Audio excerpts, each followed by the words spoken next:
Bonjour à toutes. Aujourd'hui, j'avais envie de mettre le focus sur une petite question que j'aime beaucoup, qui est: qui aide-t-on, les forts ou les faibles?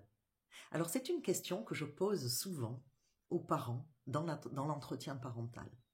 Imaginons une maman qui fait tout pour son enfant. D'ailleurs, les mères font toujours tout pour leur enfant, les pères font souvent beaucoup pour leur enfant. Ils font de leur mieux.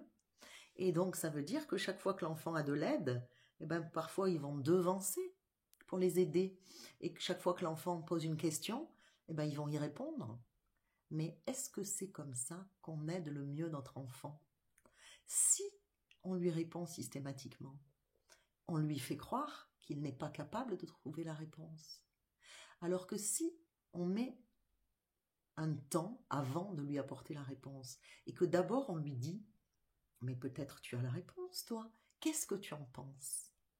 Donc cette question, qu'est-ce que tu en penses? C'est une question qu'il nous faut, nous, orthophonistes, transmettre aux parents pour qu'ils la posent à leur enfant. Et que X fois par jour, quand ils font faire les devoirs à leur enfant et que l'enfant dise: et là, il faut un S, il faut un T, il faut ça. Qu'est-ce que tu en penses? Et 9 fois sur 10, l'enfant, il a la réponse. Donc, ne pas lui venir en aide, c'est l'aider. Et cette réflexion toute simple, si on la transmet aux parents, elle est d'une grande utilité. Mais aussi si on la transmet aux orthophonistes. Parce que combien de fois je vois des orthophonistes qui se précipitent à répondre aux questions des enfants. Moi, souvent, j'utilise un petit procédé pour ne pas répondre personnellement. Quand l'enfant me demande est-ce qu'il faut un T ou 2 T, je lui dis j'en sais rien. Je lui tends mon ordinateur et il le cherche sur Google. C'est beaucoup plus simple parce que du coup, c'est pas moi qui ai la réponse, c'est l'ordinateur. Donc, c'est pas moi qui suis la toute puissante. Donc, je lui donne les moyens de chercher par lui-même l'information.